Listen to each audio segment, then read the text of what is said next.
So if I could get your full name, please. Walter Edward Harrison. And can you spell that for me? You want the whole thing? That'd be great. Walter, Edward, Edward, Harrison, Harrison.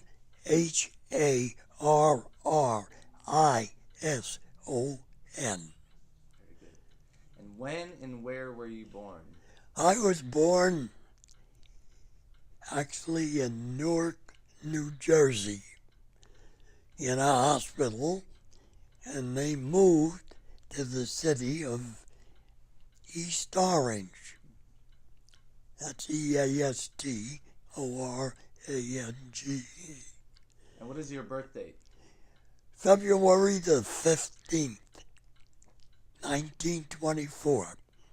So how old does that make you currently? 92 years old. And which branch of the military did you serve in? I served in the Army under General Patton. And which units were you attached to? I was attached to the 288th Field Artillery Organization. And what years did you serve? I served from 1940 to 46. And then I came home. And what rank did you attain?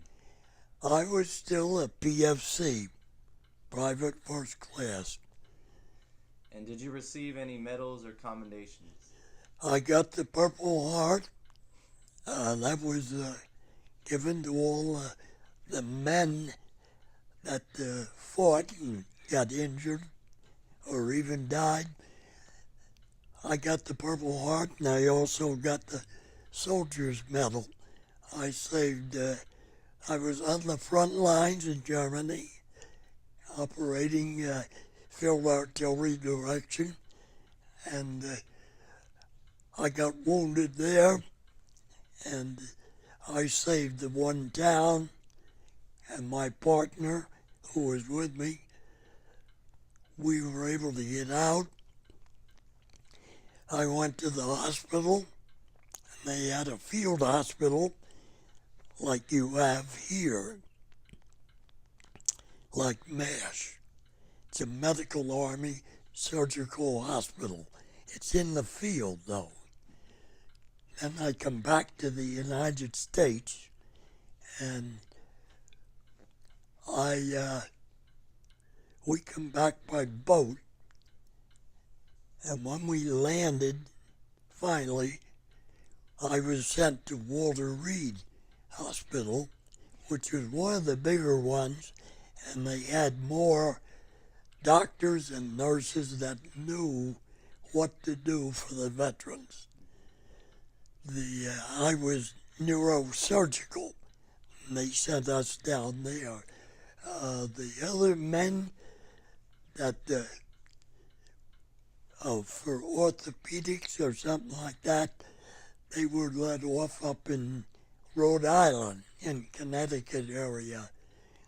And coming home, I didn't ride up the main drag down in New York City. I was in the hospitals, and finally, after operations, and I could use my right arm and right leg so I could stand. I still couldn't for a while. I couldn't write with my hand. It was paralyzed because I had shrapnel in the shoulder and the hand, and I had shrapnel in my chest and my right knee, so I couldn't walk very good. It was hard.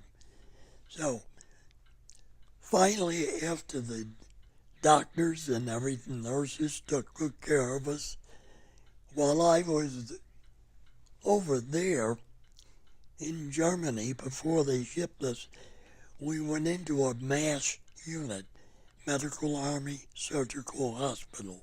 That's what that MASH is. And I sat and I had to be fed because I'm right-handed. I couldn't eat. And this woman, all the women over there got in the war effort. They were allowed to fly planes to take the men and drop them at certain locations. But that's as far as they went in the service. The men went in the service. So I left, and I had a woman, her husband lived 1 year, and he was shot down in the Air Force by the Germans. So she went to work in the hospitals and did everything in the hospital. So while I was there in Europe, we did perimeter duty, which is, well, like say this town, all right? We were on the outside with all kinds of armament, tanks, guns, whatever necessary to protect the people that were there. Our own troops, and the name I mentioned, you very well know, Bob Hope. He'd come over there touring in Europe, different bases, and he brought with him the Les Brown Orchestra, which most of them know at that time in the 40s. And he had Frances Langford, the female singer who traveled with the band. And of course they had Jerry Colonna. He was a clown and very good at what he did. I'll give you an example. They came to an area and we had perimeter duty. That means we were on the outside of where this group was. If necessary, we'd go out and fight and kill whatever we had to do to protect these people that were here. So they put on a show, and they walked into a hospital. Now a Quonset hut is made of steel, and it's roughly, take a ball field, a legal football field, and put a 12-foot shell over that. That was like a Quonset hut. They used those back in the States as growing flowers, certain flowers, mushrooms, different things. So there was only 30 in the hospital itself. So Jerry Colonna walks in and he says, "Nurse, nurse." He says, "No nurses around here." He says, "I'll get a nurse." He picked up a bedpan and he's slamming the bang, bang, bang. In other words, he was doing everything opposite of the normal procedure that goes on in a hospital. In other words, quiet, take care of people, so on. And they did that for the amusement of all of us. Bob Hope, in my estimation, was the most honored person that could have gone overseas to help the GIs and make them feel like back home, what you used to hear all the time, what you loved to listen to.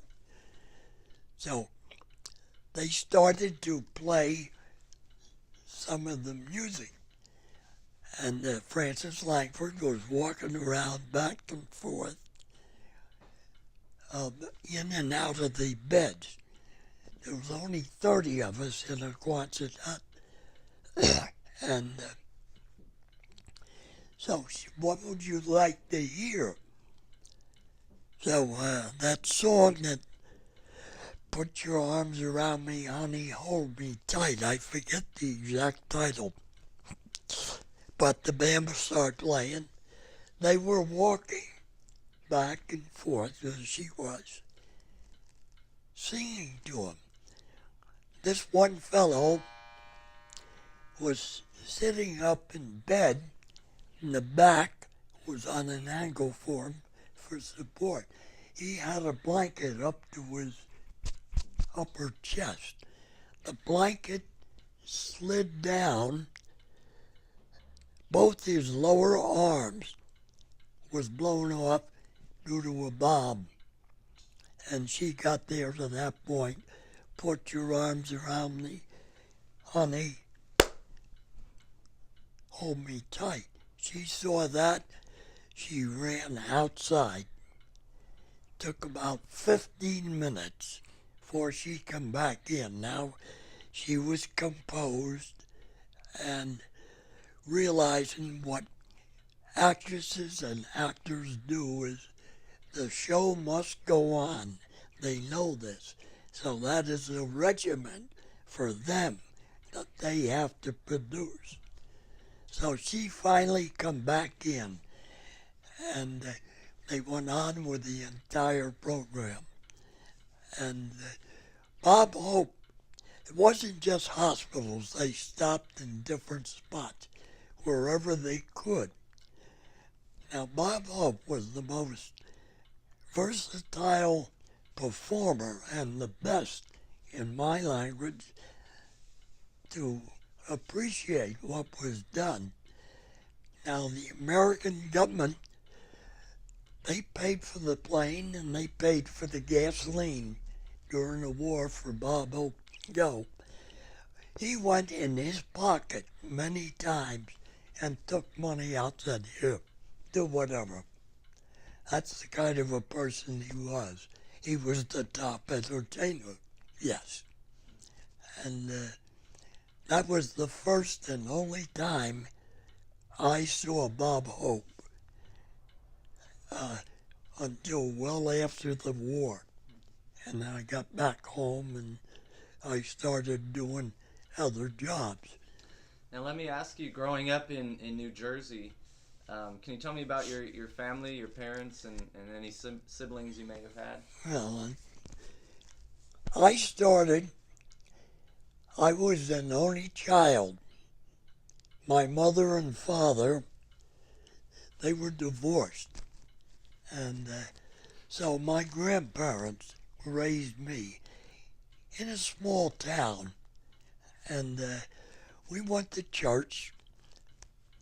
I went to school there, right there, Franklin School in East Orange, New Jersey. That went from kindergarten up to the 8th grade. And we could walk to the school and come home. Then after the 8th grade, they had built a new high school, and it wasn't far away. I'd say about 4 or 5 blocks from where we lived. And it was called Clifford J. Scott High School. Okay. Well, while I was on Crescent Road in East Orange, I come home and I'm only 8 years old. I turned around. I went to church every Sunday and I helped out. And there I became a Boy Scout. So I was with a troop down there. We had very good relations, especially there with the Boy Scouts. And we were so large then with young boys, we had to have 2 leaders. Right across the street was a Catholic church, and they had a Boy Scout unit over there too. And we got along very good together. And I served in the church as I got older, and I was 12, 13, 14 in those ages. I was helping out as a deacon in the church. I took collections on Sunday, and I'd come over on Saturdays, and we would help clean the church up, so it'd be good for Sunday services. And then my grandparents died, all right, and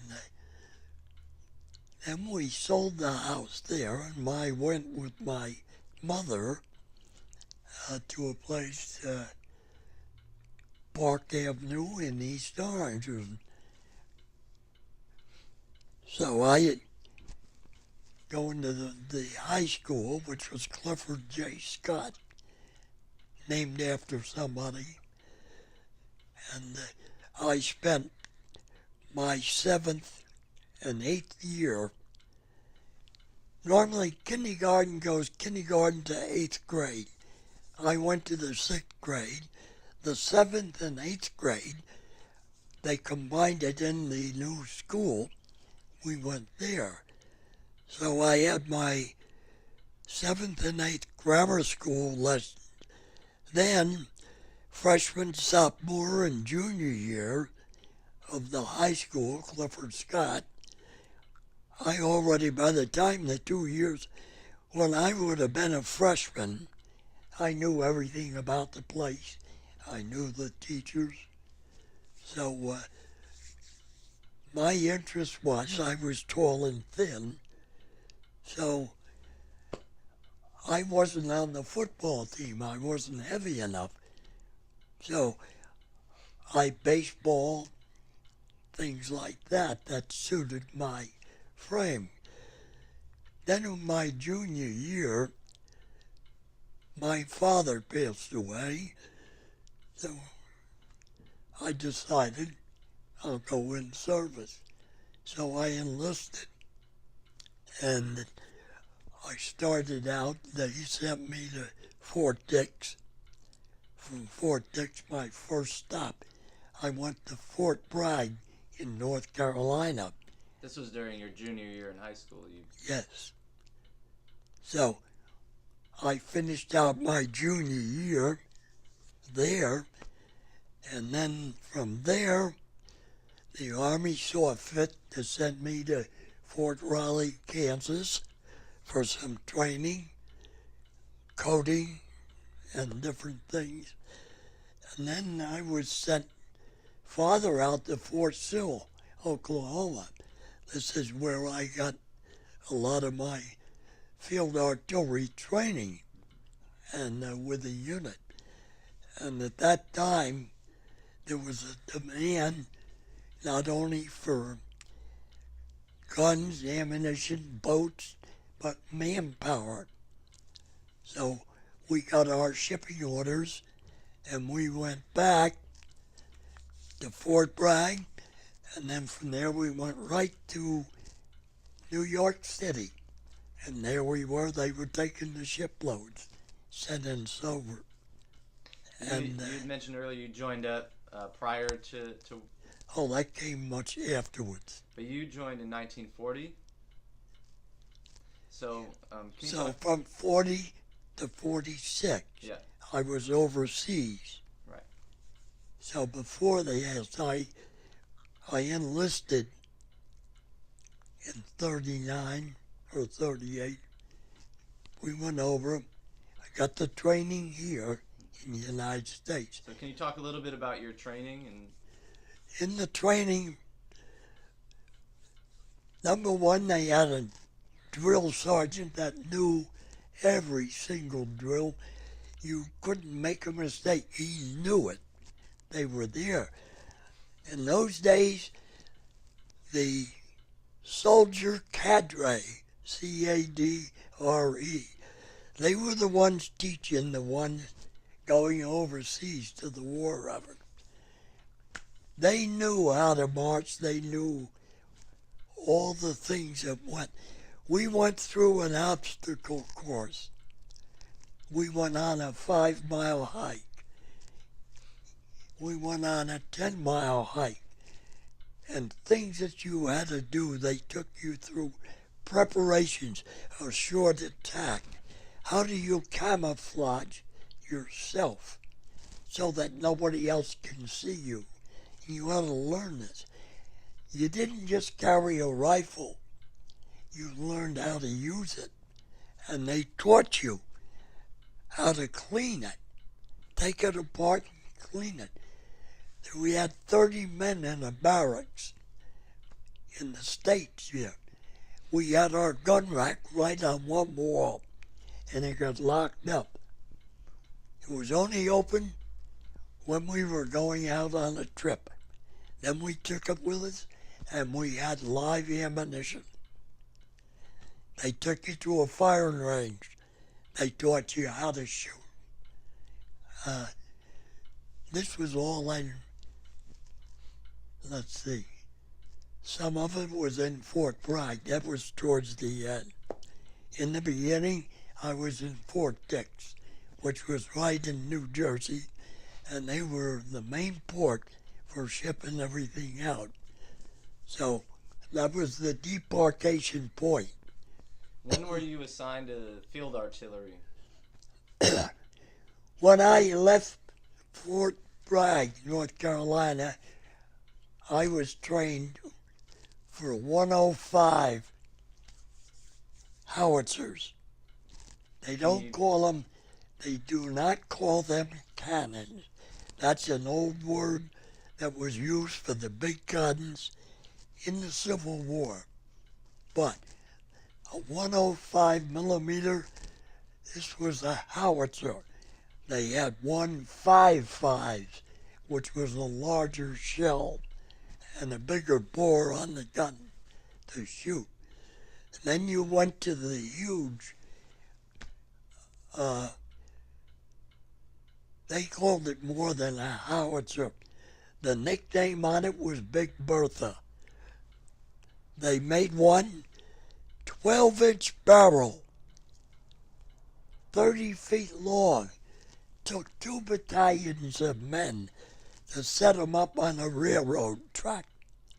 This is the way they transported that big gun, and it got put together.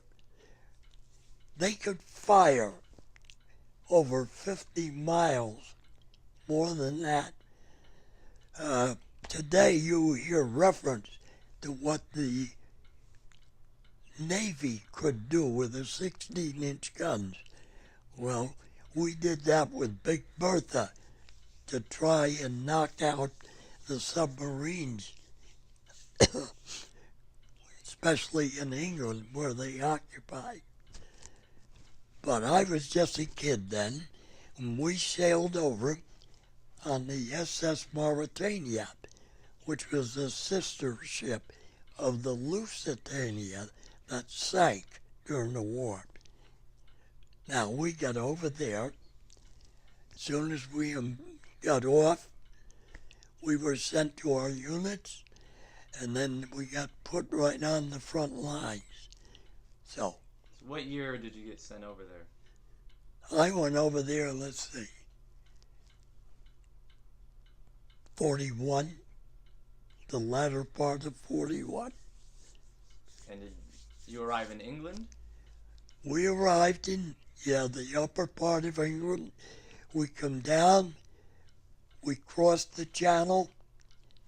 As soon as we crossed the channel, we were in the war zone.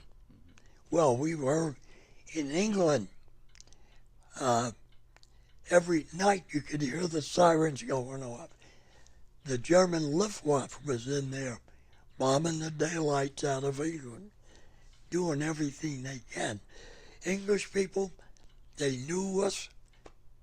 They would protect us if we were out by ourselves. Now, when we first landed, we were warned, don't leave anything. If you're on guard duty, you had a coat. You said 2 words, dark brown. And the sentry turned around. Who's there? Dark. Sentry. Pass. Every single 24 hours, there was a different code. So, if the Germans had ever found out about it, they did, but they didn't know what the codes were. So, as long as you answered right, you passed on, depending where you were going. And it was all done very quietly. But just enough, like,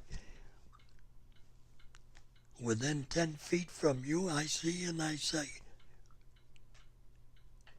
Holy Church was the answer. You didn't answer holy, you'd fire. And me, in those days, you fired to kill. You had to. That was the enemy, and that's what you were sent there for. The people in England were very good to us. And now we went overseas, and we got on board ship, and we were sent. Omar Bradley was now heading to Italy, the boot. And the war effort says, okay, just above Rome, we got over there, and we were covering the landing of Omar Bradley's 7th Army into Italy. They come up, and by the Balkans and the Czechoslovakia, Yugoslavia, Romania, we made a left, and we were coming back, and the idea was, here was Hitler in England, on his left was the ocean. We were going to come up and catch him in the back. That was the plan. Well, my outfit, we went with 155 millimeter guns, 105 millimeter guns. We were sent. Well, while we were there, the big island of Corsica, which is Italian, we were covering General Patton. We were assigned to him. So most of them, D-Day hadn't arrived yet. They all were going out to a location, and they were being put on shipboard for the invasion, which is D-Day. Now, we were sent all the way around, and I was on some of your beaches there in Le Havre. You got Omaha, you got Nebraska, the beaches there. We did not get there. My outfit was protecting the landing forces coming in. Hitler had quite a lot of army people, and he had the 50th Panzered Armor Division. These were tanks. We were there to stop them from coming to the front lines on Normandy Beach. This was our job. That was our assignment. So we went around, and by the time it took us to get in place, they were already fighting the war as is. We took some of the pressure off of them. Now, so I'm with General Patton, and I stayed with him to the very end of the war. Now, let me see. Right there. All right. Let me ask you this. We'll rewind a little bit. Do you remember the attack on Pearl Harbor? Do you remember that day and where you were? And We were in Europe, and there was a paper put out, a small one called Stars and Stripes. We heard words like Corregidor fell. They finally hit Mount Maribushpi. Pearl Harbor, that was a different war. It wasn't in our area. We're on the other side. So we didn't get everything at first. We only got little bits of information that they could pass on, whether it was a victory or whether it wasn't a victory. A small battle. And we heard these things. But we did hear General MacArthur was the one in charge of the entire southwestern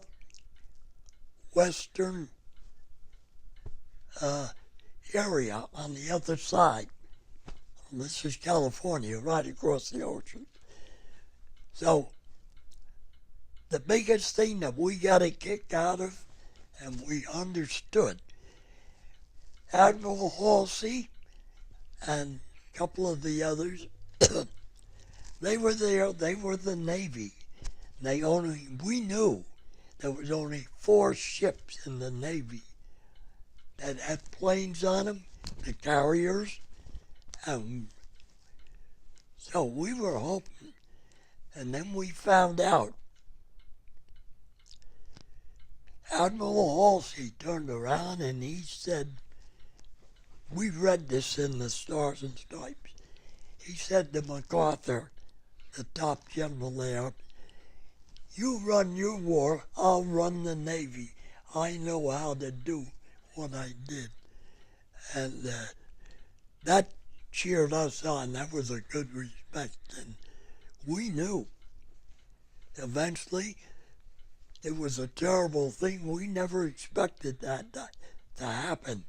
But that was so far and remote. We were in Germany. They were in God knows how many miles away on the other side. But finally, the 4 carriers and the smaller ships, they made headway and they started winning. But like I said, the Stars and Stripes, what little we found out, or if one of the sailors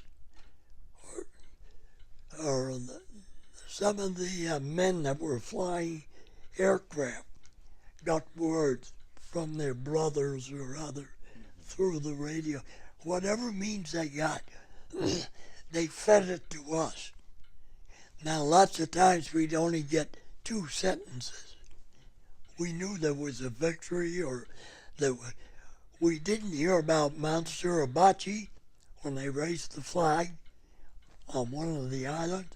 We didn't hear that till much after it was done.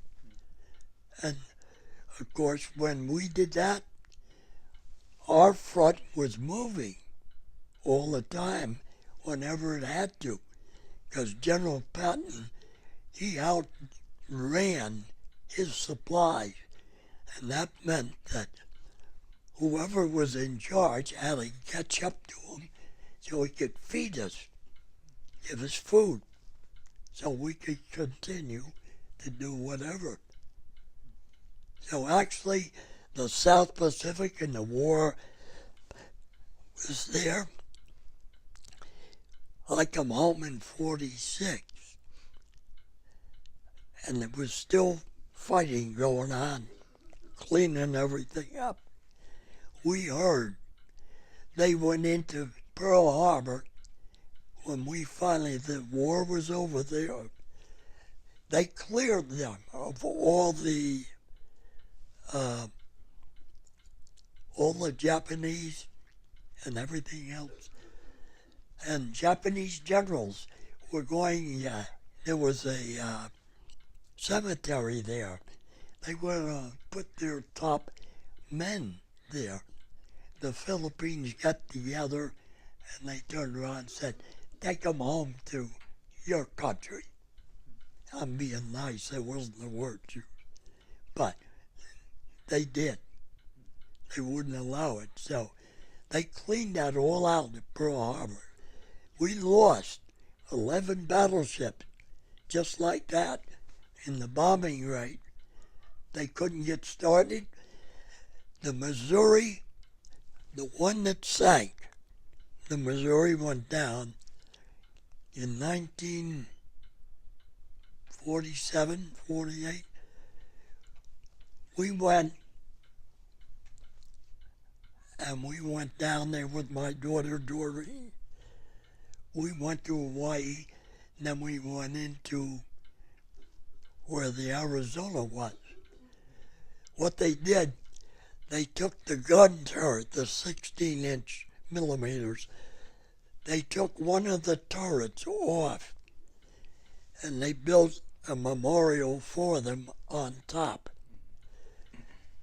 To this very day, veterans have come back and have told me they can still smell every once in a while the waves, the diesel oil comes up to the surface.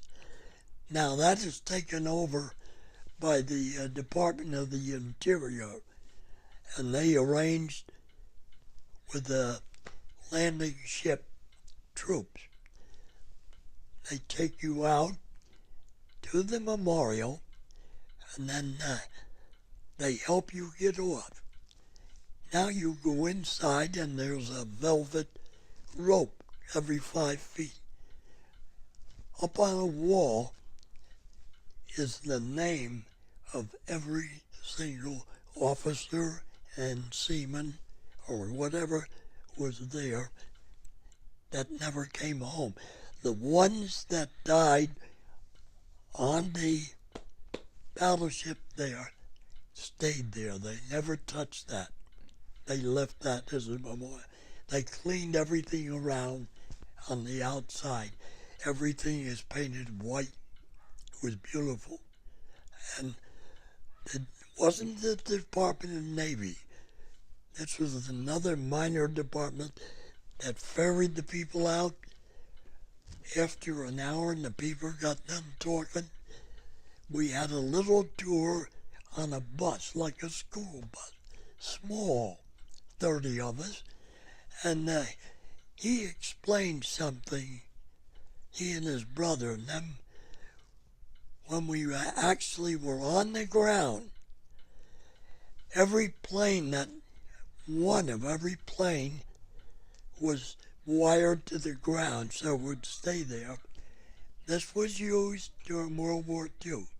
Well, to us it was all brand new, because we're busy in Europe with Hitler. We didn't have time. So we got some of this, and when I went with my daughter, it filled up a lot of spaces. I still didn't know everything, but the Stars and Stripes even got to that. Now, can you explain your job within the field artillery team? Which guns specifically did you? I was a spotter with 105.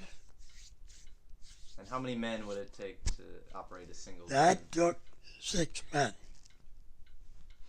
Actually, 5 could do it. We were in a group together. 4 guns made a battery. All right? Boom. 4 times 5 is 20. Plus your 2 officers. That was the field artillery. I was a spotter. I made my way down on the front lines. I had binoculars. I could get back. I had radio communication, and I could use it. You couldn't trust anybody. You couldn't trust any of the natives because too many of them were up with Hitler and his bunch. So you didn't know. So we didn't even take a chance. Our first thing, who are you? You don't know the code? We call for a ranking officer, come down, take them.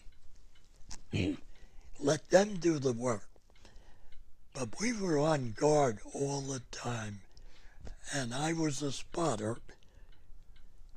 Now, You give the coordinates of where you are to Fire Direction Center. Okay. I give it out, and I'd say, 1 round, Willie P. Willie P. Same thing as saying white phosphorus gun.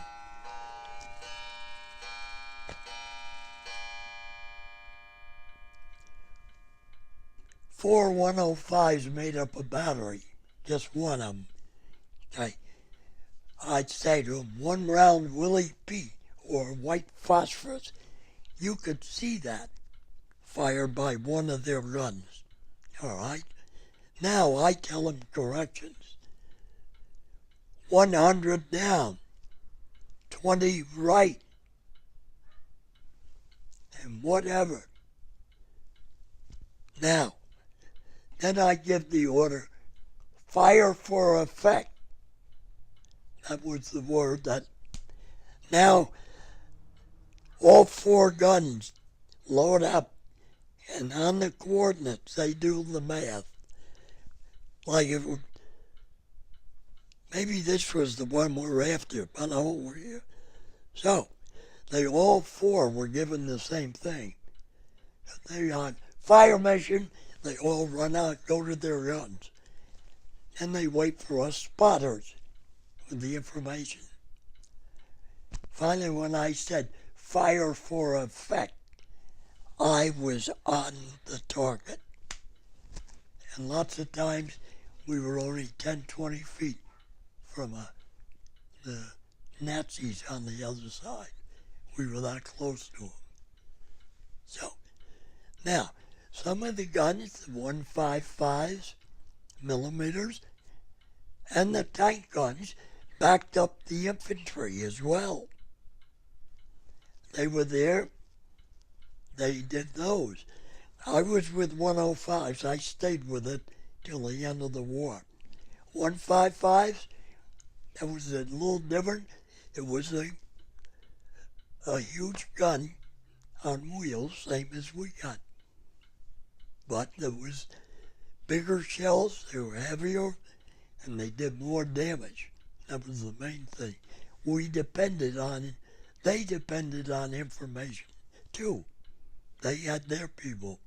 Sometimes it was called in by an Air Force, the Royal Air Force, or one of the planes up there that were on our side. They called in the coordinates, or they give us a location, and that's why we asked for Willie P, as we called it, white phosphorus. And that would give us an idea. Now I'm sitting there with binoculars, and I'm envisioning a football field. I want to come down closer. I want to go this way. We use the terminology that they taught us. And then when we say fire for effect, all 4 guns in my battery would fire on those coordinates. They're very close to it. But that was my job. But I could get killed just as easy as the rest of them. And then, once in a while, there'd be a lull in the fire. So, they tried sneaking across an area where we were, and there was a truck loaded with ammunition. Ours. They were coming in, and it got blown up, and they slaughtered most of the men. So we were one of the lookouts. We were told about it. Okay. We went in on it that night. We must have crawled for a half mile. Then we got in there. I caught the shrapnel from a shell. My partner, I don't know to this day what happened to him. But anyway, they got me out, and I went to a hospital. For me, the war was over, And what they said, lying in a hospital bed, you got a break, you're going home. You got $1 million wound. In other words, the government's now going to take care of you. That's where that expression came from, $1 million wound. And we were all together in an area there. And now, February 15th, when I was born, also in 1942, there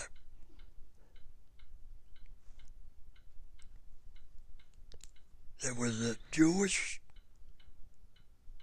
church leader, there was a Catholic, and 2 Protestant, all chaplains. They were on the USS Dorchester. And while we're fighting in Europe, they got torpedoed. And they were actually, the ship was dying, it broke in half and it was going down. They didn't turn around and wait for a Jewish lad or Catholic lad. They just, the musicians there, the padres, they stood and took off their life preserver and gave it to the next man in line. On that ship, they lost over 600 men that went down with it, including the 4 chaplains. So the United States turned around and they wanted to give them the Medal of Honor. They said, no, you were not on the battlefield. Well, we're out in the middle of the ocean. No. But they gave them a medal identical as far as proficiency would say. Okay, they were given the medal posthumously. Then the following year, after 1942, on February 15th, which was my birthday, they turned around and gave a medal to all the men of the cloth, I'll use it that way, to all the men of the cloth that were still alive and still with the GI wherever he went. We'd stop, maybe it's in a shell hole, and we'd get down on our knees, we'd pray to God, boom, boom, boom. And that was it. That was never forgotten. Now, just a little thing of interest to you. In the Navy, when you're at sea, there is no such thing as a flag flies over the United States flag. But there is a pennant about a yard long, 4 inches wide. That pennant flies over the height of the American flag during service only on a naval vessel at sea. When it is over with, that pennant is removed, the American flag is still there. So anybody says that, some of these young kids that don't understand. So while I was there, when I was in the hospital, I got a chance to talk to a Scotchman. In 1835, this man come over to the United States, and he made flags of all countries. They were doing flags for the hurricane season and different things. They made them for sports. And they made all these American. So Annin, A-N-N-I-N, Annin Flag Company in Verona, New Jersey, next to me, they made the flags.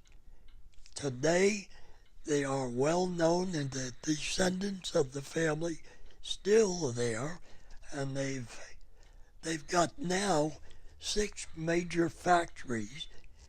One is up in Milwaukee, another one on the upper towards Maine. There's one right there in Jersey. So this is all descendants, and that's why February 15th has more of an impression on me than just my age, because I was born that day. So that's where comes in. And while I was in the war, USO, United Servicemen's Organization, this was done not by the older women, the younger women that were growing up, and they come home to entertain. You had your uniform on, you could walk in any place, and you were treated with respect. And this was would you like to talk, or would you like a drink? Would you allow them to go out on the dance floor and dance? Now, I was in that hospital, in the field hospital in England, before I got on a boat and taken home. Then I went to Atlantic City. That was a big area, and I came from Walter Reed down in Virginia up to Atlantic City. That was the closest to my home. And what the government did when the soldier or sailor, whatever, he come home when he could. He was taken care of and then sent to a hospital the closest to his home. Well, as close as they can get. And I was in Fort Dix. So I knew everything about Fort Dix. My grandparents or whatever came down to see me. And we had our own little private beach in Atlantic City. And the people there, out on the boardwalk, they had these push carriages, wicker seats to hold 2 people, had a roof over you, and it was pushed by black people, black men, up and down the boardwalk for a small price. We were taken for free wherever we wanted to go. And that was the means of transportation there. I couldn't walk, not that good. I hobbled, and I got a wheelchair. They put me in a wheelchair because otherwise you'd have to hold me on one side. I couldn't use my right leg or my right arm. But the transformation of a wounded veteran coming home in this country was really something wonderful. It was done well by a lot of organizations. I can't say anything bad. Now, some men were so bad, they were a paraplegic. One fella lost both his legs off just above the knee. So, at that time, it was the hardest thing for them to learn, even with physical therapy, in a pool with someone, and they take you and lower you, or they take the chair, go down a ramp, put you right in the water, and they teach you how to move your leg or bend your leg. They show you how to do it. Then they turn around, take you out. We had our own private little beach. Public goes over there. We were here. We were down in the hospital in Atlantic City and Hotel Traymore. Anything we wanted, we got when you were in the hospital. And let's see, I came home in 46. So I went to work for Western Electric. Now, before we get into that, Yeah. can we talk a little bit more about your time in Europe? All right, I just wanted to ask you a few more questions. sure. How far behind, The front lines, yeah, the guns, the 105s, how far would those, behind the front lines would those well, be? we were right on the front line, spotting for them. I'd say, well, football field is 300 feet, right? Mm-hmm. 300 to 1,000 feet away. They were up on a hill or in an area where they could fire. We were their eyes, and we would tell them so far, like I explained to you, the white phosphorus shell fired first. And what would your targets tend to be? To kill the German people, the infantry, or stop a tank and kill the tanks, or a truck loaded with ammunition, whatever. Whatever we were asked to do, we fired, and we did. Now, the better we did it, we were in the front lines, the infantry was in front of us. So we were taking care of pockets all over here. A group of tanks coming in, they threatened the front line of the infantry. So the artillery is there to eliminate them and take them out of the action so that the infantry could advance. Now, they used the guns. Okay, we were in a sit position. We didn't move. The tanks, though, yes, they did. They could move all over. So they were mobile. That's the word you want for that. They could go anywhere, as long as they had gasoline. Now, they arranged for gasoline. If there was a landing in a certain area, couldn't get the infantry there, we got the job of protecting them by firing at the Germans. Intelligence was very high. That's what you needed. I saw this group there. What were they? Well, they had all kinds of vehicles, guns. Yes. Okay, where? Sometimes you could, the people could actually tell you, but they were scared. Scared very much. And they warned us,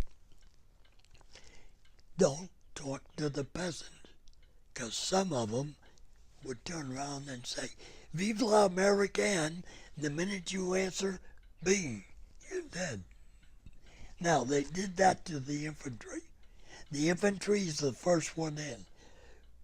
We're like the quarterback. We're right behind them, protecting their landing by firing over their heads, taking out a tank battalion or whatever. That was our job. Corps, C-O-R-P, was back of the infantry, the tanks. They were back here with big guns, 200 millimeters, and they could fire. They were artillery coastal. They could fire from the ocean. Okay. But that was the defense back there. So that's the way it worked. The Panzer tanks, because they had mobility and they could get around on their own. Unless they ran out of gas, then they became a sitting target. We called shots on them. Take them completely out. Now, being a scout, you obviously had to be up front. Did you have any weapons on you? I carried in the beginning, I carried a carbine.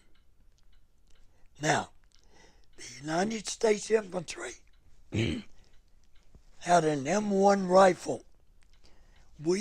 Because we moved quicker in different locations, they gave us a carbine. Okay. No bayonets on them, just carbine. And we had bandoliers of shells so we could keep firing. Now, your 30 caliber machine gun, the shell is like that.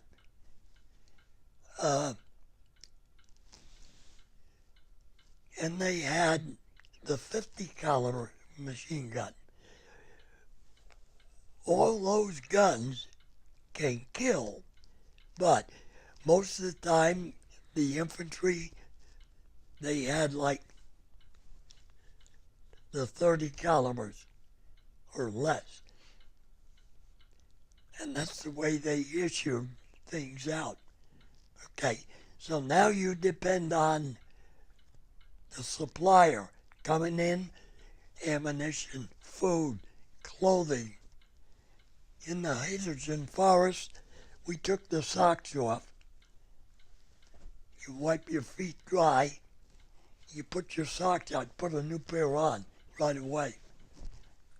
In the morning, they were solid ice, especially in the Hazelton forest. So, but we were right there spotting on the front lines. Where they wanted to go, we were right with them. We were part of them. It's just like a cat with a tail. The tail goes with the body. So did we. But we were flexible. We could move around. And we backed up everything for them. So we were protecting infantry. We were protecting even some of the good people that lived there. But those were peasants. Those were people that, I say peasants because they couldn't walk in the open, go down to the store like here. You go over to a store and sell. Even though it's crowded, you can get through and come back out. A lot of them never came back. The guns, we know how to shoot to kill. That wasn't the problem. The infantry had M1 rifles. They were a little faster, perhaps. I never had to use one. I used the carbine because I was field artillery. We needed a smaller weapon to protect ourselves. There were times when we had to crawl in a thicket, and all I had with me was the binoculars, these high binoculars. And I'm the eyes of the infantry. As they call stuff in, now we had to find out what they're talking about, where. All the map reading that we were taught, situations, all came into play. And it wasn't just anybody screaming their heads off. They had certain people give out the information to us. And we were part of that unit. But like the tail of a cat. We move closer, we back up, we're still like this. Now, that's the best way to explain it. That's the perfect way to explain it. You know. Now, do you remember your first few days in combat and what that experience was like for you? I asked for a pair of shoes to fit. All we got are 11s. Well, I wear a 12. Get used to it. Yeah, and they taught us. We changed socks when you were on the front line every 24 hours. The Hazelton forest, they taught us about fighting there, but when you actually get there and you go from a classroom or an area where it was safe to talk, when you got to the front lines to do your job. We were scared, some of us, and some I didn't see anything different. Not until they started firing. And then you wonder, how much did that dumb sergeant know or that lieutenant? Does he know what he's talking about? Look at all of them over here. You don't know what to expect. And that's a fear that's in the back of your head. So you look around, you're with your buddies, so you feel good. But you had to be constantly aware. You go to a movie, you watch it. You hear sound, it changes scenes all the time. Same thing in World War II. That enemy was moving around. Or they were in such a good position, they didn't want to give it up. So that meant we had to take them out completely. So how we were taught to shoot with the big guns, not to kill our own people, to get information as best we could and as fast as we could. Now, can you describe the living conditions, the day-to-day living conditions, where you'd sleep and if you'd sleep? A lot of times in the forest, you stood up right next to a tree. You didn't lay down because the Germans had superiority in the Air Force going over, and shell fragments. So, yes, when we could, we'd dig a trench. Or we'd, they call them silos. They got them that got hay feed and corn for the cattle in the summer. One of those was blown off the top of it. There was about 8 foot of it left. Set your OP up here. So we set our OP on a tripod so we could see the river, the Rhine River down there. Now, maybe nothing would happen for, say, 4 or 5 hours. And then all of a sudden, all hell breaks loose. Whether it's a plane overhead dropping bombs, whether it's the Germans coming this way, you didn't know. So you constantly, you were like radar, only you were stationary. And you go back and forth and you look. You were the eyes of the infantry. And you had the eyes and the ability to tell them, you have to go, you don't say to them, go 10 degrees right. You're going to have to go down the field behind that grove of trees and go that way. You had to estimate distance. How far away were the German tanks? How far away was the one road that you had to protect so they could not bring in any kind of ammunition, anything, any way of supplies. So, and how close would they be at times when you would spot them? Football field. You're at one end, I'm at the other. That's not far, 300 feet. And then again, I've been from here to there, 25 feet away. I've called it in on top because they had superiority and they were moving, they weren't stopping. Now, we got 4 guns. Okay, we fired the best. It's getting to a point where I need help. I tell Fire Direction Center, they bring large stuff or they bring in tanks. Now, General Patton was one of the biggest and best tank operators. He was a commander. He knew. And lots of times we went into an area and the people out there, you couldn't see anybody. But all of a sudden a shot rang out. Somebody you were just talking to is lying dead in the ground. You turn around, you don't see nothing. But you were all set to fire your rifle. You had to. Or an artillery strike. And that's what you had to learn. You never trusted anybody, just your own people. And that's why you had a code every day. Every 24 hours it changed. Now, did you lose any of your close friends over there? I lost a few. Yes, I did. Do you remember their names? No, not today.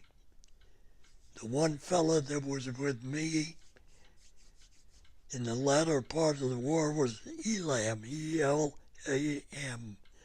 But he loved to sleep. Any chance he got. He loved to snore, too. I'd have to wake him up if we were too close. Here, get up. I'd have to throw water on him or whatever. You got to stay awake. That snoring's going to let them know where we are. You know? But, no, the second lieutenants who were in charge, taking orders, and they come down, he was with us, the officer. He'd tell us, go here, or I saw that over there. Well, it's not like that. When? At 4 o'clock. So we go over and take a look. We gathered information and we fed it back. Next thing you know, fire mission. So we all set up. Boom, boom, boom. They give out coordinates. And the one key word, Unit 1, good, 2, good. Now it's up to us. Sometimes we couldn't see it because they camouflaged the roads leading to a certain point. So I was not, what you're asking me, I was not as close sometimes, like the infantry is. They're right next to each other. 1 minute you're here, we're talking for 2 or 3 months, all of a sudden, I got no one to talk to. You're dead. The infantry had a closer advantage in that respect, but when we fired, we were firing at least 300-400 feet beyond us with the information that we got. It filtered in from a spy or it filtered in from people. And then, boom. And we moved. So we had to know a code every single day. The people, you say to the victor belongs the spoils. No. The people there were just as human as your mother and your father, your sister, brother. So you want to help them. So, but they wave a flag out there, Viva la America, and come here. You get partway up there, next thing you know, bing, you're dead. All because of what you should have done is shot, or just just ignore it. Because they don't know exactly where you are. They got an idea. They can hear, well, a truck or a tank or a motor.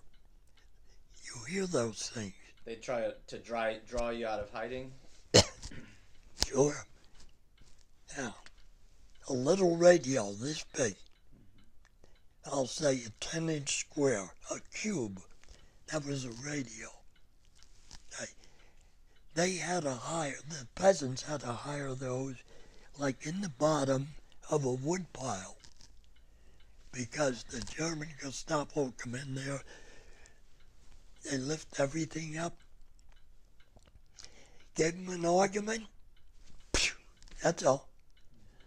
Um, I wish I could tell you the name of these people because there was 7 people, all girls in this family, and it was one of the greatest spy organizations. They would sing their song, and they'd be entertaining in the theater. Now, there were German agents in there, but the way they do it, well, we gotta go after this number. Well, he's gotta go first. You follow. So now they get out and they sing their song, do whatever. In the theater, every place they went, they were a deterrent to the Germans. And there was no such thing as some kind. Life was cheap under Hitler. And that finally, in the end, Admiral Canarsis, who was Admiral, he's the one that developed all those submarines torpedoing the convoy coming over. 6 attempts under his orchestration to kill Hitler, Goering, and Himmler. Well, it didn't work out. Rommel, their best tank driver, general, that was like Patton was too, only Patton knew better. Rommel come back. Rommel knew about these attempts. So finally, they come around with a suicide squad. And they walked up to him. And they told Rommel, I'll give you 2 hours to say goodbye to your family. Now, do you want suicide or do we kill you? Because I got enough people here to do it. So Rommel chose suicide with a pill. So they stayed complete. And that's how they were eliminating quite a few of them. The Jewish people, if just one person got to a concentration camp where they brutally raped, murdered, anything, they knew about it.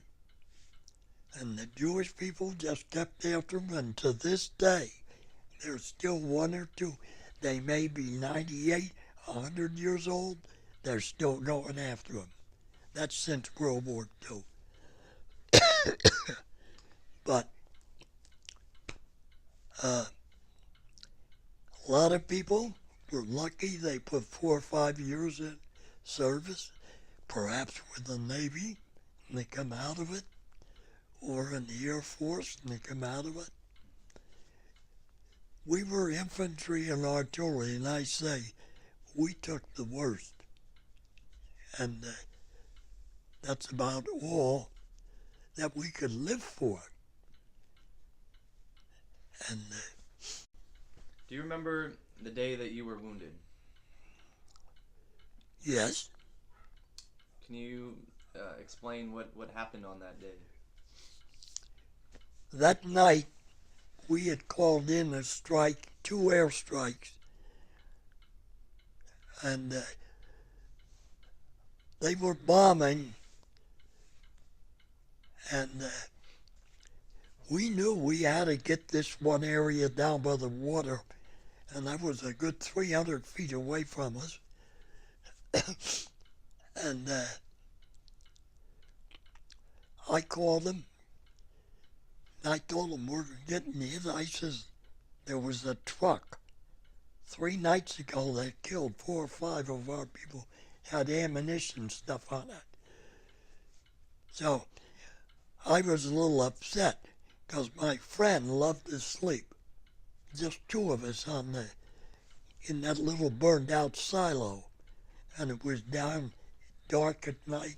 There were no buildings around. So it was like I kept doing this. I was afraid someone was gonna come up behind me. We didn't know.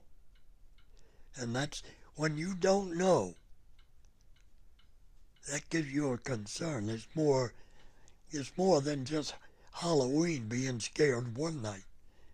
We were worried every night because some of those Germans could speak good American language. Now, that's why they had the clicker, little piece of metal. Click, click. You answered back, click, click. Otherwise, you fire every noise. If you didn't know, you fired. And you made sure you had some kind of an exit to get back to, or a second position. If I could see something coming there, it's either him or me. Sure, I'm up like this. I'm all tense. And my friend in there with me, he loved to sleep. So when the things went off, I was firing. I threw 2 grenades, and they lobbed one in there, and I was out of it. Not for long, I called up in the SOP-3. I says, I'm hit. Send the Tuttle. He was our paramedic. So I said, tell him to bring his army. I meant his arms. So they started going, and they come out way down there, like out here on the corner. I'm over here. Hey, where are you? Only 2 or 3 shots went off, and I fired a clip in the general direction. I couldn't move. And they had both of them. They only sent the driver in the Jeep and 1 medic. And he come over and he says, well, we'll get you there. There was nobody else close to us. The tanks were a little farther up the road. That's one night I wished I could have seen 1 tank, but I didn't. And I wasn't afraid of dying. I just had the hell scared out of me. Because, you know, when them grenades come in, you've got to duck. Because grenade goes like this. 1 foot, 2 foot, it gets wider and wider. And it's not like in football. You got the ball, you're running with it, you know what's going to happen because you can see it. You can be tackled, or you can go around an opposing player and make for a touchdown. But we didn't have that. There was always the unknown. And that scared me. That did. But you get used to it. Now, did your partner get wounded as well? Did he? No. He might have, I doubt it. He was all right. He was laying horizontal. And he was half in, half out of it. And when I was firing the gun, my rifle, I only had so many bullets. And so. How long was it after you got wounded until they got you out of there? Half an hour, at least. They had to come, they had to ride and get me. Now, I was going to crawl on one side. He says, we'll get you. So the other fellow had the rifle, and he fired a couple shots. I'd say about 30 minutes. That was the longest 30 minutes I was there. Because if they got the paramedic and they got me, that's the end of it. So, and my buddy there, he was half asleep, half awake. And he's, you know, he reminds me of a kid out in Kansas City, Kansas. They get up 4 in the morning, they go out in the field and work and come back. They either eat, drink, and sleep, and that's it. So, I don't know. He came from the Midwest. He called it the Rust Belt. So,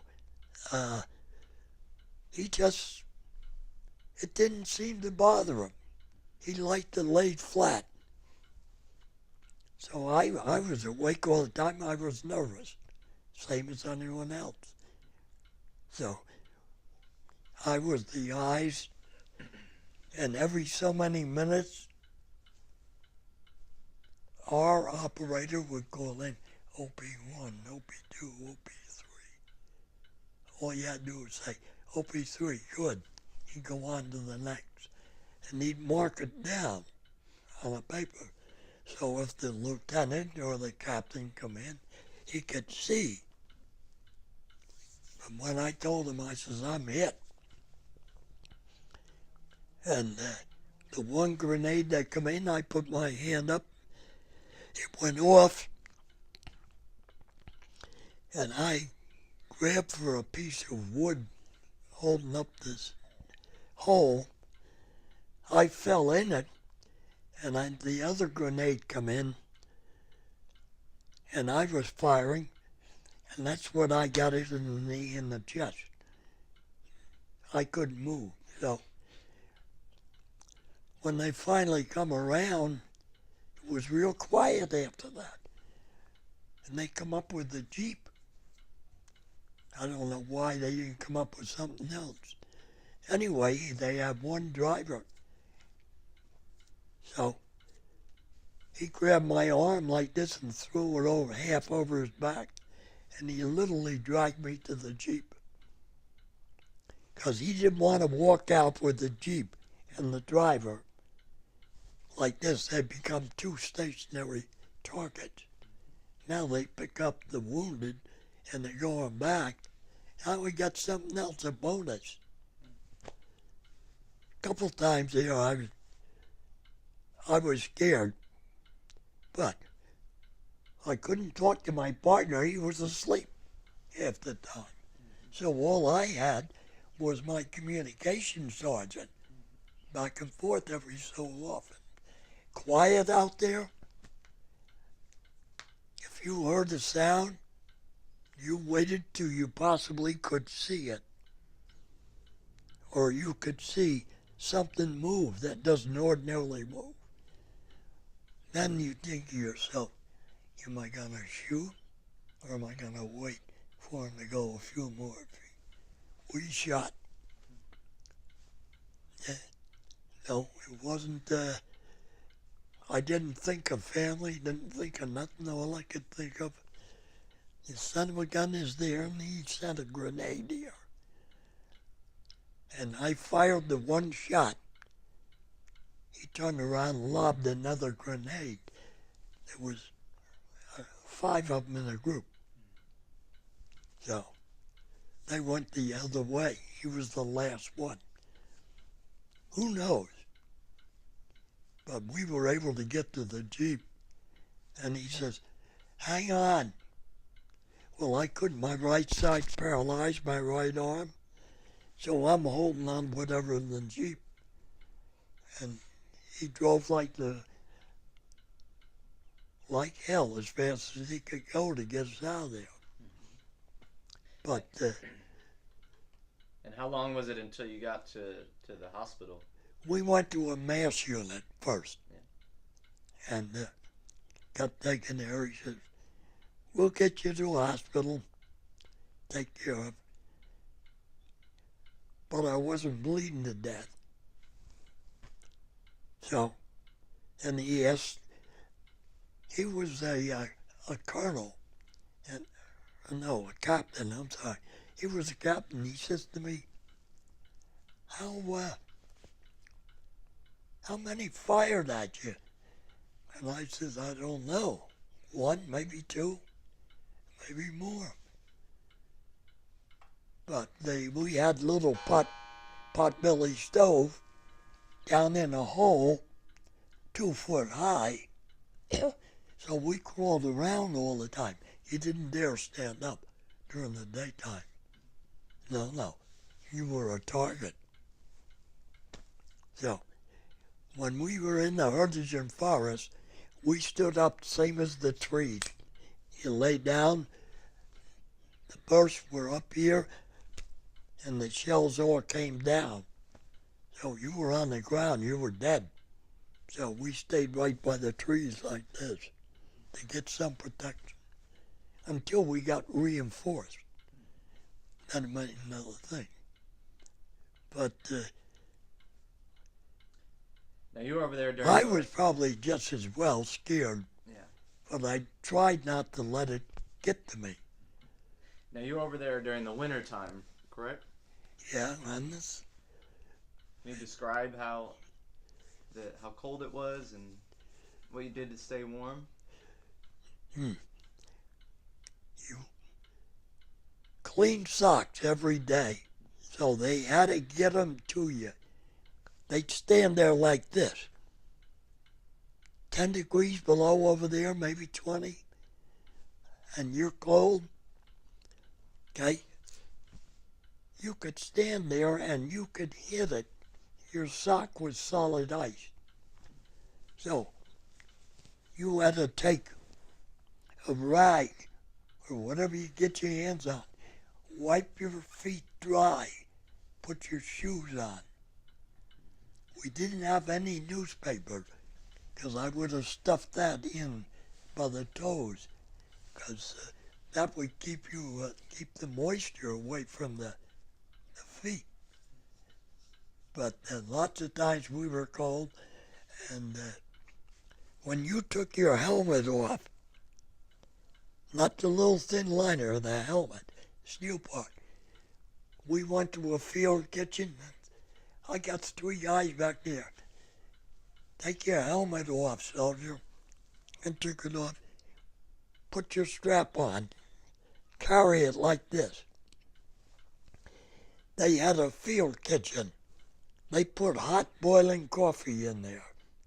He says, how are you going to get it out to the men? With a straw. I says, the same way we drank it. But, no. Coffee was the only liquid outside of water that you could get. If you were back to an Army unit in a hospital, yes, they had juices, milk, where they could. But we didn't. We just had coffee. Now, they had a rule. I'm glad my daughter left. You're on duty. They told you never fraternize with any of them because we didn't know. I made friends with this one man. All right. My partner says, I gotta go to the bathroom. Well, take a leak over there. Right there. Don't go away. Yes. Now, take a leak. That was okay. You get away in the inspector come around at night, give the password, then he look, see what you're doing. Now, if you had to take a shit, just say, he took a dump. Then the lieutenant or the captain wouldn't go into the woods and follow you unless he had a message just for you. See? So I was the head of my one group. There were 6 of us, but we were scattered. So, depends on where you were sent. But I was scared. Lots of times we stopped, and I went like this, get down. We maybe stayed 10 minutes. Nobody moved. Nobody sneezed. Once or twice, the German patrol went right past us. Now, there was 8 of them. 2 of us against 8? I don't think so. So we just kept quiet. We didn't say a word. Now, with the tank, when they come up out of the top, you got the commander, you got the gunner, and you got the driver. Okay? but they got a steel body in front of them, but it makes all kinds of noise. So you can tell the tank is moving as opposed to a soldier on foot. And they would do anything to get you to make a sound so they knew where. Then they'd fire all over. So one person could lay down here, two of them, they expend their shells there, and they cover the whole area. No buildings up there like this. We were out in the trench. We were out in the forest. You didn't have that many trees. I'd sit there and afterwards I was sweaty. This patrol of 6 went by and we didn't have to shoot nothing. So the next night they blew up a half-track of ours that had all kinds of ammunition, rockets, shells. We could have used them. But up at the end of town, so we were afraid. They warned us splinter groups may come down and cover things. And then get nosy to see where you are. Well, I was here, and where that sidewalk is out there was the Rhine River. I was that close to it. So, you never let them know in advance where you are. Oh, you could pick up a stone and throw it. Now, they're going to be looking. They're not exactly dumb. You know? But they were like 15, 16, 17 years old. They even took them younger than that in the army in Germany. And they taught them to rat on everybody. So, we knew we were fighting an enemy. You go to a ball game and you see both sides play with the ball. You know who's going, who gets tackled, and so on. We didn't see that. We couldn't turn around and say, hey, you all right? You'd be dead. That scared us. And believe me, quite often, finally, when you see something there in the daylight, well, in the daylight, you didn't want to be seen. So, if you went into the woods and it was close to sunrise, you stayed there because you became a target then. And believe me, boy, they'd shoot. That's why that 7'2" or 7'4", first one with a radio and the antenna sticking up. Wherever that was, they could pepper the shots. Guaranteed they'll either kill him or they'll wound him, where he won't be able to use that radio. But that's because there's height in the aerial on the back here. They hadn't developed it that much. So, some of the people were real nice to us. They were older people. They were tired of Hitler and they didn't want to, they just wanted to have a nice peace. But when you take the young kids at 12 years old, 10, and you brainwash them, yeah, just like they're doing now, only they're doing it with dope instead of guns. Phew. But I didn't mean to run off on that. That's okay. That's not a problem. After you were wounded and taken to the MASH hospital, and you were eventually transferred to a different hospital, correct? Well, in England, they took me into a MASH unit, and from there, I went to right over across to Southampton, England. And there they had ships. They were taking us back. home. My question is, how did they treat your wounds? Did they perform surgery? I had shrapnel up in here in the shoulder, and my hand was like this. I couldn't use it. Motor nerve. This was nothing. I couldn't do nothing with it. I got hit in the groin and the right knee. That was something that they had. That was neurosurgical. So that meant once we went across the ocean back to the United States, then I went to Walter Reed where they worked on me and did the rest. And did they remove all the shrapnel? Yeah, hopefully. But they tore some of the tissues in here and the nerve. So this knee can give out every once in a while. I got 50% disability from the war. I got to use my hand back, but there's some things I just can't do. How long was the recovery process for you? 2 years. When I went to Atlantic City, I was sent there. They took me in a pool and using water therapy, helping you with the arm and the leg, try to get you to move it. Teach little simple things like they put a ball in your hand and say, do this, to get the coordination, because it was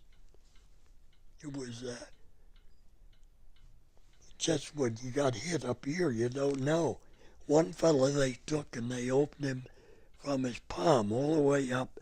Every half inch was a stitch. They had to lay his whole arm up. And I thought to my God, he would have been better if they took it off.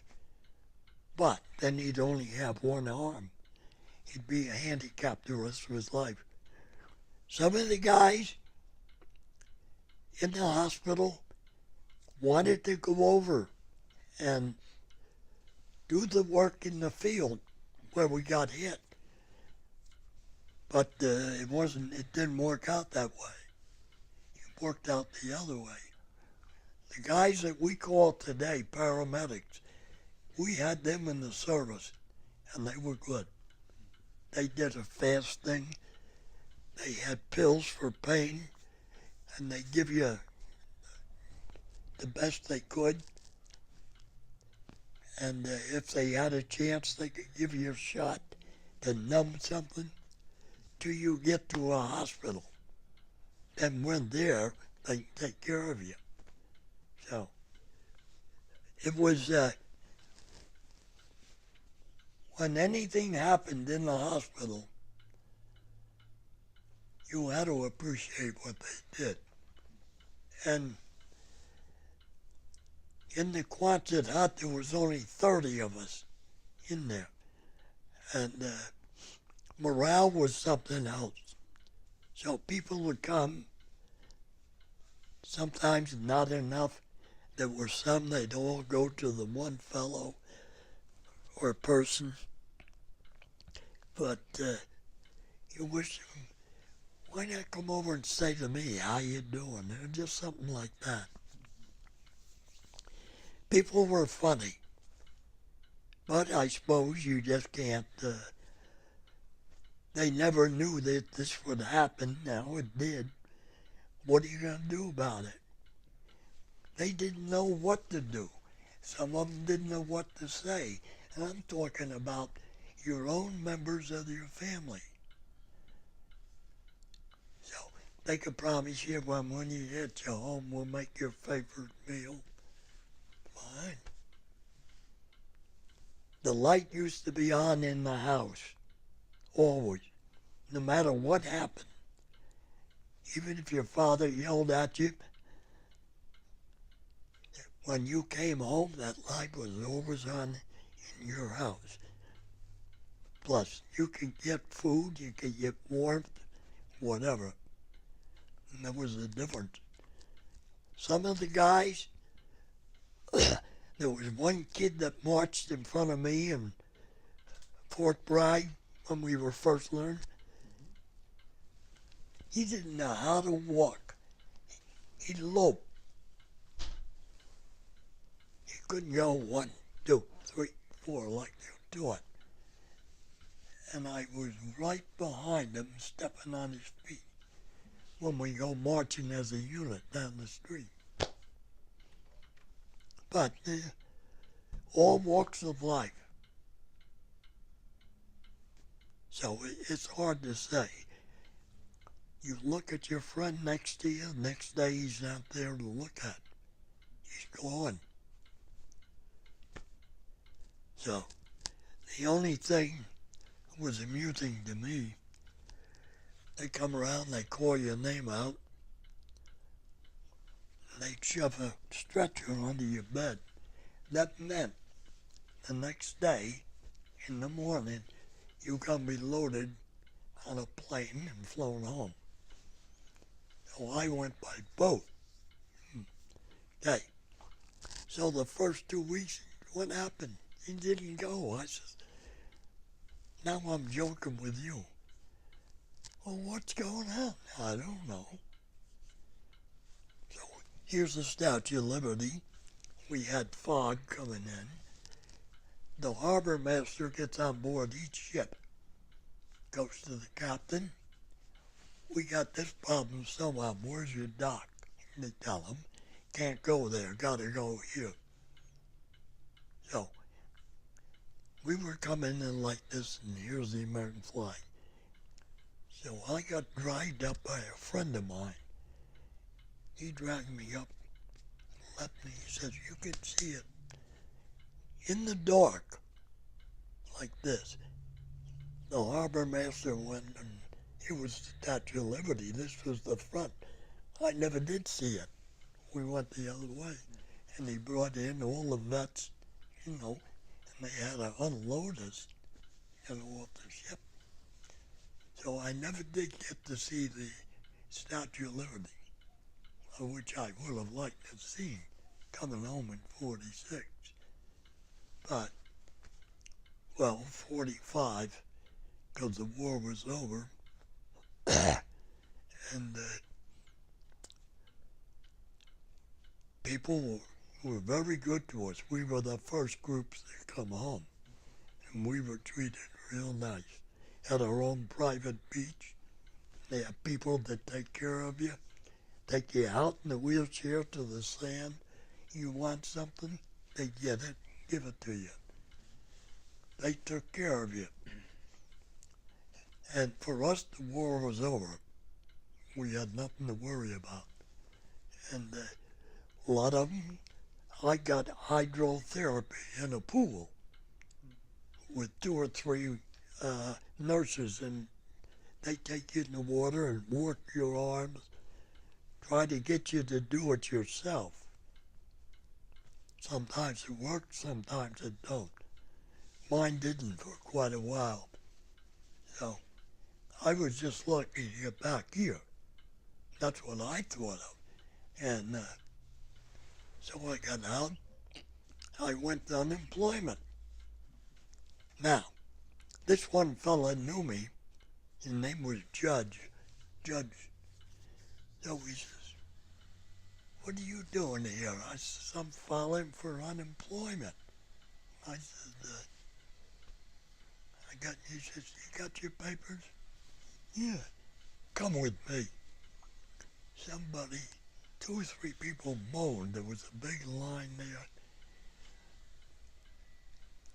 This man just fought in the war. You people keep quiet. He says to me out loud, you want anything, you come and see Joe. Right here. You come up to the desk. And he told the girl, if he comes in here again, give him whatever he wants. In other words, you knew somebody. He knew me. I was in the American Legion then. So, things like that you appreciate. You didn't take advantage of it. No. And during the war, on the corner of your windshield, on the driver's side, was a black A, a red B, or a green C. My grandfather worked for the war effort. Therefore, he was given an A sticker, which gave us 12 gallons more of gas a week. Otherwise, they didn't get it. And there was no such thing as a hop the family in a car and go up to a picnic. No. During them, no, everything was rationed. Your meat, your bread, your dairy, and some vegetables, not many. That was all depending on who you knew, too. And you walked in, there was a butcher. He had some meats, and he had the refrigerator, big one, and he had some of the food out there. And my grandmother always asked how his family was. Turned around. Butter was real, okay? So because he acts so nice, he said, like this. So when the person moved away, quarter stick of butter, I put it in ice in the bag for you. Thank you. Nice to see you. Bye. He would do that for certain people. And I'm talking either milk, butter, eggs, you know. And he said one thing about, we said about eggs, he said be good for your fly fishing when you go in all the parts that go with it. Goes like this. I got pulled outside, and don't ask about the egg cartons. They put certain things in there for you that they're not supposed to, not to each person that comes in the store. So, sometimes it was who you knew. Yeah. But when we come back home, I would say that this country was well adjusted to take care of you, do whatever. They had the USO going full all the time. Salvation Army, they'd do anything for you. Even with floods, train wrecks, the Salvation Army's always there. But USO, United Servicemen's Organization, and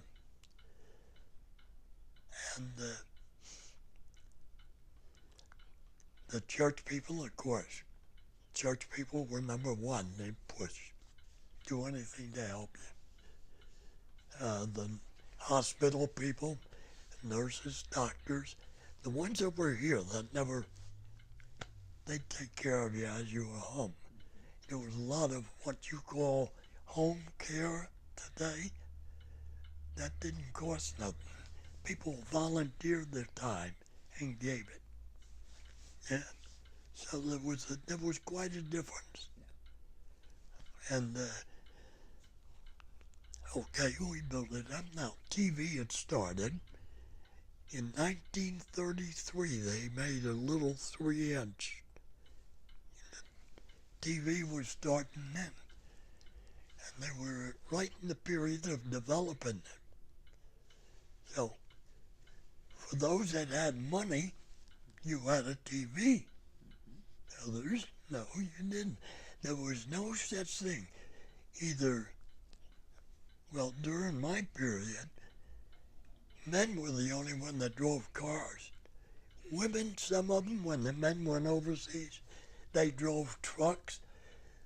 They were out there putting rivets into a building, masonry, carpentry, you name it, they were doing it. They rolled up and went to work in the defense plants. Now let me ask you about your firefighting career. I was working for Western Electric, and I wasn't getting anywhere. So I joined the fire department. The town was 95% white, 5% black. Okay. I always liked helping people. I never got afraid. So we went down one day, and I'll say to you, 12 feet circle. 7 of them held a safety net. I'm upstairs on the tower, and the chief is up there with me, and he says, now, that white circle down there is this big. They're going to catch you. So when you're ready, you step off. We had the coats on and the boots. And I looked down there. I didn't get scared. I just said, what the hell? I went out. They caught me. I got up on it. But the first thing I did, I went to this engine company. A map this big of every street. Every place you saw a black dot was a fire hydrant. And there was 6 different kinds. You had to know what they were. And, okay, you sleep in your underwear, your skivvies. At the bed, you had a pair of moccasins. You just jump into them. The lights come on at night. The pole hovers would go up automatically. You had a cotton t-shirt. You put it in your mouth and you wrap it around the pole, you come right down. You hit the main floor, you're running. If you're on an engine or a truck, whatever. You go over there, okay, you're in your boots, 1, 2, and you're putting on your coat. You get on the rig, the helmet's the last thing you put on. You don't know what you're going to get. You might be going out, you might get to a hydrant and have to stand there and do all things. Or you might have a tool with you and you go in that smoke-filled place. Look for bodies. Look for people. Or break that window out. Okay, you ought to learn. In a window, if you knock the bottom glass out, the rest can come down like this, like a guillotine. So, you take an axe, break the top first, and you use it, knock as much of the shards and everything, so it's out. Now the room is pitch black, because that's where the fire was. So, get in there and soak it down good. Wait till we get out of the room. Okay. We had the first black guy join the fire department. His coat was up to here, button. The rest was open. He comes running up the stairs on the 2nd floor. Now I'm coming along with a solid stream. Every place there's a corner across the thing. Now where a door was, up one, across the beam, and down. Do this to every window and every door. Soak them good. Yes, sir. And just as I got up, and where the steps come upstairs, here comes the guy running up the stairs. And I had the beam, I had the hose right here. It come right down, I soaked him from here to here. I was known as Wally in the fire department because they had a Walter Shine Stool and another Walter, so, okay. The word went down to the ground. Somebody told one of the cops, they called the local bar of the other tour of firemen and cops. Wally got the nigger. Oh boy, my reputation was made. Now, I've hauled people out of there. I wouldn't give you 10 cents. We had a triage center set up over here. We bring them to them. We go back in.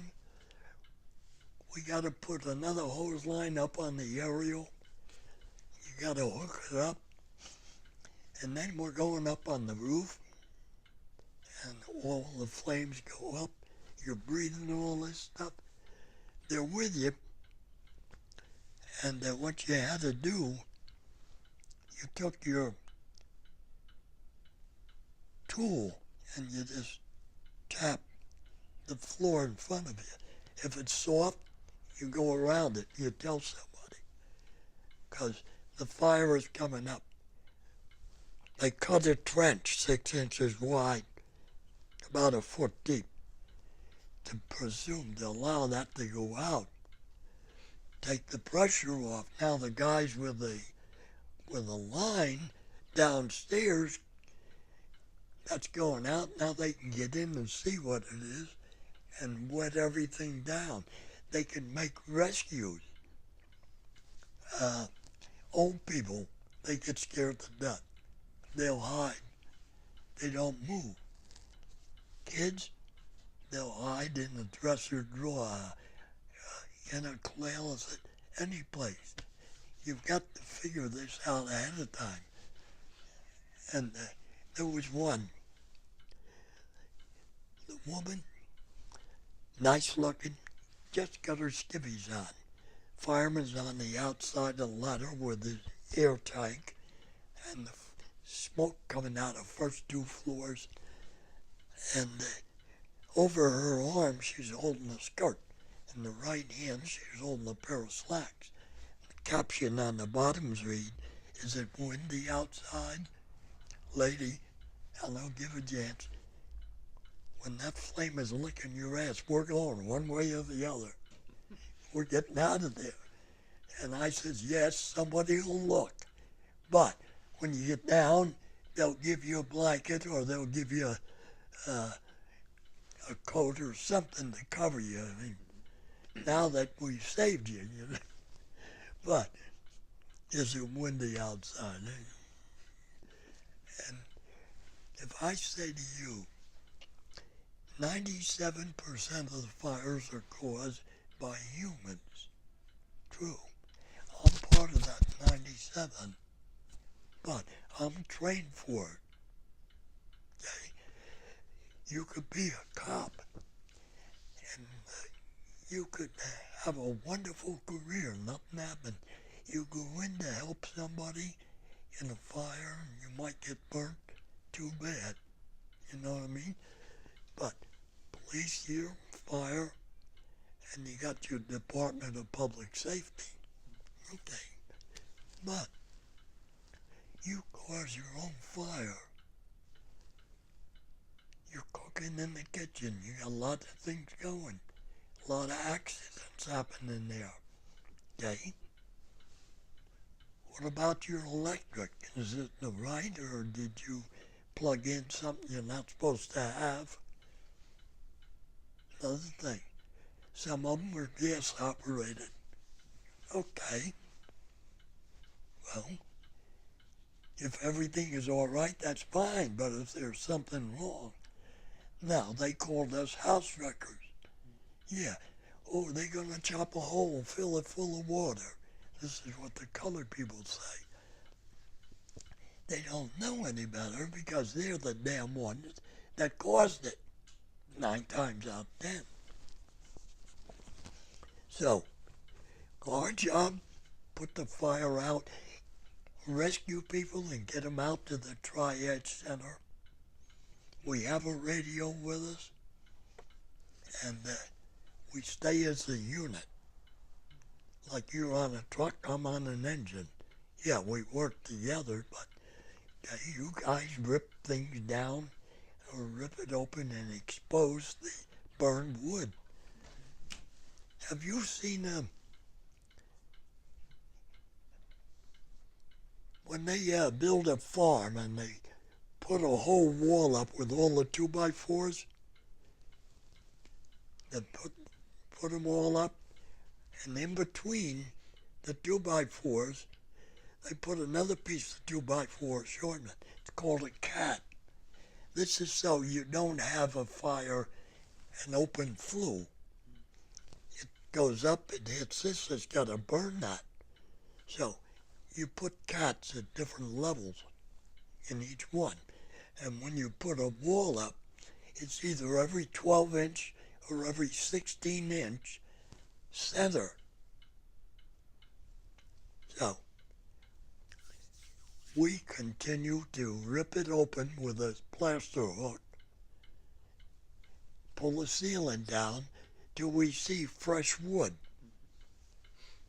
where we can get a hose right up there and spray and come back. And that's why we do that.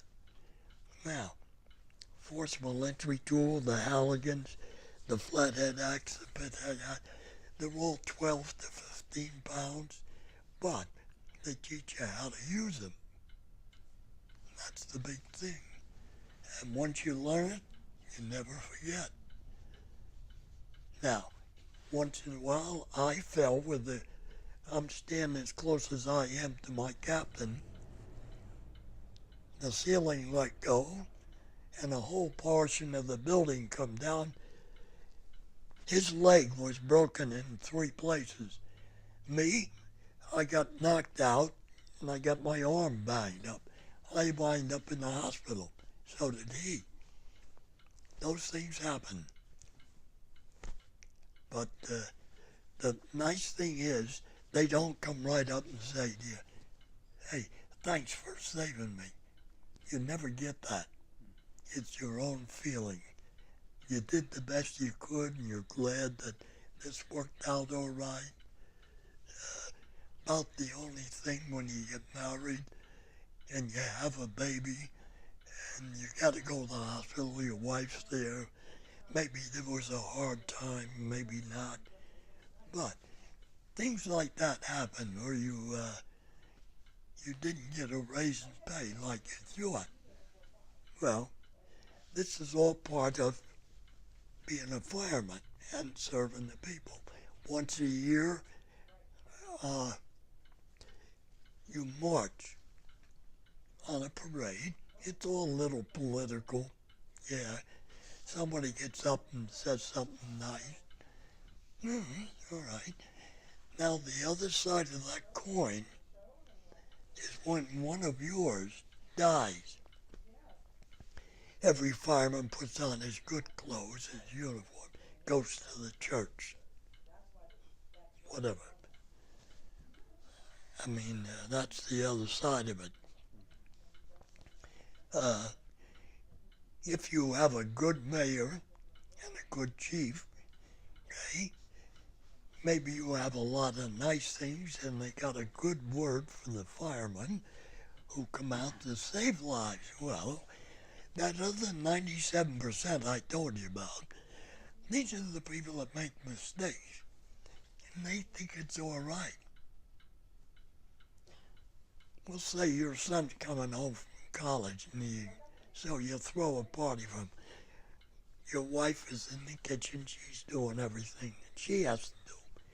Now, after everybody has gone home, and it's over, she goes out to fuss with a few things. You come over and you pick up the couch cushions, and you run your fingers around the back, and you pull the pad off, and you lay it like this on an angle. The tip of a cigarette is 400 degrees Fahrenheit. It'll burn. Polyester. Okay, this stuff will smolder. A lot of your furniture today, polyester, polyfoam. So, now, if necessary, you do whatever. Now, you got people are smoking. All right, you go over and you collect all the ashtrays, plastic, no glass. Put it right there on the kitchen for Micah's son. You don't dump them, not till morning. Now, finally, everything's secure. You take the wife, you go to bed. You wake up the next day, and you had four. You and the wife and the two kids, everybody's fine. So, okay. Now, you go and take those ashtrays that had cigarettes in them. Now you dump it in broad daylight. See? Otherwise, that stuff, you breathe and inhale that, you can pass out and you could suffocate because of the material. Okay, that's just a simple thing that you learn. See? In school, they teach the kids, go ahead, what to do, the ABCs for it. Okay, you got a tree in the yard which is 30, 40 feet from the house, make that the spot. Train your kids. Something happens, help Grandma and Grandpa out, go to that tree and stay there till somebody comes over and checks, see that you're okay. Little things like that. You got a pet. Dog is the best pet there is in a fire. Nothing else. Anything else, no good. But we got all kinds of, you got gasoline. Years ago in my day, we used kerosene. And then they come up with a grease to wash your hands with. Okay. But kerosene is a derivative of gasoline. So it burns very well. And it's hot. So you never put electric cords under a rug. Not good. Somebody trips. Okay. These here, you've seen the pencil. You've seen the little eraser. The hearing aid battery is no bigger than that. Okay. Now, a little kid sees that right in his mouth. Now, to take the kid and rush him over, you couldn't get it out of his throat. Under 2 years old or 3 years old, you have to go to the hospital to get that out of there. Now, to an adult, yeah, they can shove it right down there and pump your stomach right out, and they'll get it. But for a little one, no, you won't. That's the dangers of that. Now, the person that smokes, if you're going to put something in your mouth, put something in worthwhile. Yeah, you know what I'm talking about. Okay, you want to smoke? Then damn it, you should have plastic ashtrays. You don't. That's each night. When you go to sleep, it's upstairs, no activity. You don't want a fire to start because you were too damn lazy to not put that cigarette out. You're drunk. Somebody comes home and you don't know what you're doing. Same thing. Go out in the garage and light a rag up. Not good. We gave it the office. How you doing? How are you doing? Good, good. Sorry for interrupting. No, you're all right. But the nice part, you don't always get it. A lot of them say thank you. We had a foot of snow on the ground. These were a whole section of young people. So one fireman comes out like this. He's holding a frying pan at it, but by the smell, you knew what it was. Food left unattended on the stove burned the metal. And once it's like that, you throw it out. You don't try to keep it because you can't do it. So I'm going by and I call my guys. One girl says to me, "Oh my, come on guys." She says, "Tell me, what happened?" I said, "Well, you know how it is." And I'm looking my eyes. Says, he said yes and she said no. We kept going. But there were two engine companies, the truck, the squad, and then the police come along. So it was all for the young people, these small apartments, you know, 'cause they just starting out in married life and they don't have much. But it's a damn satisfying job being a fireman. Uh, you don't necessarily get a citation. It is available, and they do that when you do something. Now, let's say you take your oxygen mask off, put it on somebody else, and you do CPR on them. Then you bring them out of the burning building and take them over to the Triad Center. You rescued that, and you should be recognized for that. Now, what I do, I go to the police, the fire, and the EMS. You did something above and beyond the normal call of duty for your job.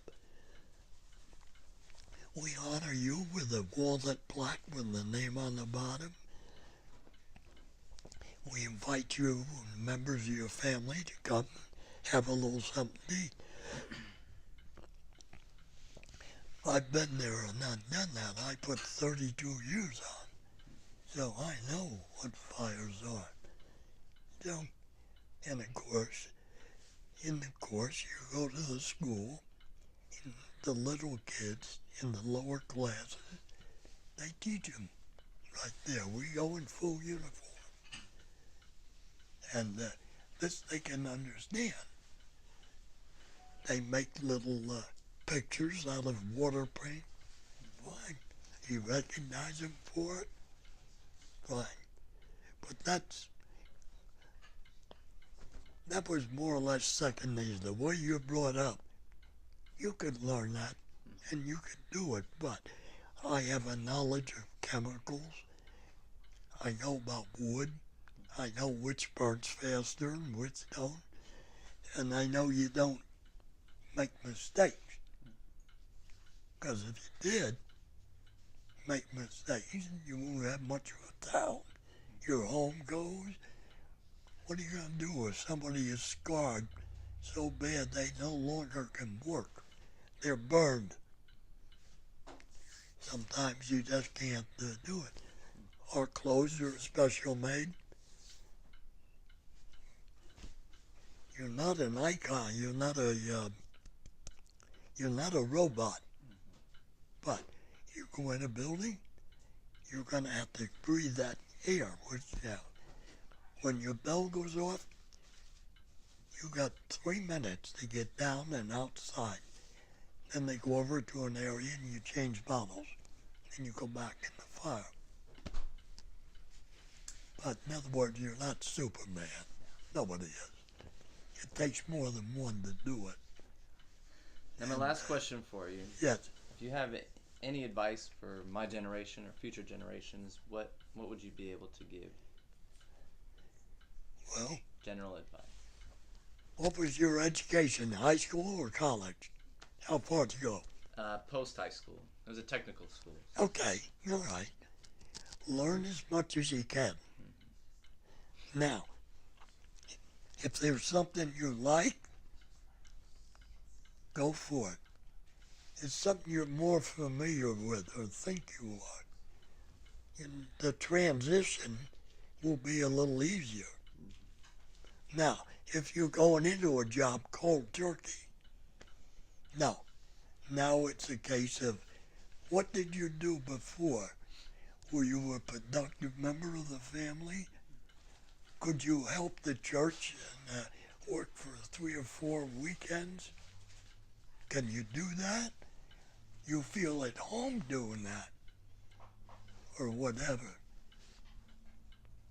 It's a choice. What would you like to do in your particular thing? If you feel that you want to write a book, what you do once you get everything put together and printed, now when people read it, they'll understand more. You were the teacher because you were the author. So therefore, I'm not, here's the teacher, and here's the school children. Okay, you're outside, you see every work, every point of life. You see different things happen. You have the ability to put them into words, to explain some things, not real long, but a short explanation. What did you see? What did you hear? Will that help you? Or only certain people, young people, or maybe just the old people would appeal to them? The way you write and what you sit down to do. You go someplace, maybe you've never been there before, and you see something that comes across, you hear and you see. Maybe that's what's going to be able to help you put into the book. What I've said to you today, I've tried to give you a general idea. It's not, nobody likes to kill people, but some things have to be done. And so, your ability to be able to do that and put it into a book, that's going to help you broaden your mind, and also it's going to help you this way, support your family. You know, you can go in the library right now and you can ask for certain authors,